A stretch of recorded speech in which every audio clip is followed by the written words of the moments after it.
Hey everyone, this is Kevin from thechesswebsite.com. Today we're going to be looking at the Queen's Gambit opening.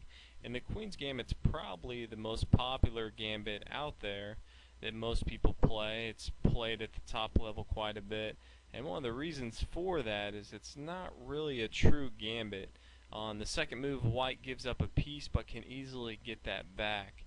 If black tries to hold on to that, he's actually going to be in a world of hurt. So today we're going to be looking at a lot of different variations for the Queen's Gambit. We're going to look at what happens if black tries to hold on to it and some of the main lines that black has and how to attack those. We're going to be going over a lot of key concepts, a lot of things to always keep in the back of your mind when you're playing the Queen's Gambit. So hopefully this is helpful, and let's get into it. Starts out with pawn to d4, black responds pawn d5, and immediately black plays pawn to c4. Now this does a couple things. One, it goes straight to the center and starts an attack. Obviously with the Queen's Gambit you are trying to take control of the center right away, and no better way to do that than to challenge this pawn on d5. If any reason this pawn leaves, white can just come here to e4 and have great control of the center with both pawns in the center. Real quick, we're going to go over what happens if black tries to take and hold on to it. So black can take, and we'll go over some various lines here in a minute. White can easily just come with a simple move, pawn to e3. Now this sets up for a bishop to just go ahead and take back this piece, and this pawn is nicely placed. It's defending this pawn on d4, getting ready for this attack on c4. Now if black decides he wants to hold on to it, let's say he comes down with his pawn to b5, white can simply respond with a4, attacking this on b5. Black can always take, but then after we take, this pawn is still hanging on c4 and it eventually will fall. Now black sometimes will make an error in the game and will play pawn to c6, and after white captures, black captures thinking he's adding another defender to this, but now white has a little trap, and it's a devastating move. And it's just simply queen to f3, eyeing down this rook on a8, and there's really nothing black can do to counter that. He can't put his bishop here because it'll be taken. All he can really do to stop this is move his knight, which will be captured, and then he'll usually move his bishop here to block the check, and his rook is safe, but he's just lost a minor piece. White can now just retreat, and he's got a rook open on the a file, and black is down a minor piece. So he's going to have a hard time holding on to it, which is why we don't consider the Queen's Gambit a true gambit. Now taking the pawn at the beginning is not a bad move at all, as we see here. But black usually is not going to respond trying to defend. A lot of times you will see him simply develop his pieces, and you will see something like knight to f6, and then simply white can come in and capture the piece that was taken before, and we are even up in material. And as you can see, this bishop is nicely placed. It's attacking the weakness on the f7 square.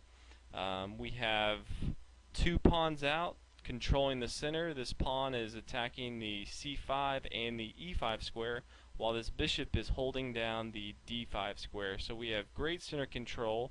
We have a minor piece out and two pawns, and he has one minor piece. So if you do play the Queen's Gambit accepted line, you really have a strong force in the center. Black can always come out here, challenge your queen. He does have protection from his knight. For the most part, you're going to be developing your knights. Eventually this knight will come here, and you're going to castle. This is kind of the setup of the Queen's Gambit accepted line. Now we're going to kind of take a look at the Queen's Gambit declined. Now this is a lot more common. A lot of players now are playing the Queen's Gambit decline line, and it normally starts with a move like e6. This is kind of the most common move at top level play, and what it does is if white tries to take on d5, black can simply come back, and he's got great center control. He's holding down this e4 square. White can't come to the center, and he's building up a great defense. The one weakness that he has, though, is he has closed in his bishop from moving. And as far as opening theory, you never want to close in your bishops with your pawns, and in any opening you should always keep notice to that, especially for yourself and your opponents. A lot of times you will not notice trapping your bishops, and then later on when you try to activate them you realize that they are out of use. So black has a weakness here with his bishop, so we're going to later down the line try to exploit that. But for here, Queen's Gambit line, it's basically a lot of moves trying to control the center, so we are going to put added pressure on this d5 square and develop our knight here to b3. A lot of times black will respond developing to f6, putting pressure on the e4 square, so he now has two attackers on the e4 square and we have one defender. And normally here we want to, before we move this pawn, we want to go ahead and get our bishop out of the way. And for white, the light square bishop is usually its more powerful bishop, so we're going to go ahead and use our dark square bishop and pin down this knight here. This will allow us, if we want to move this pawn one, we definitely can build a nice little pawn structure where our light square bishop can move around freely, but you definitely want to get this bishop out first. Now he can always respond. He can do a Slav defense and move his pawn up. He can always move his knight out.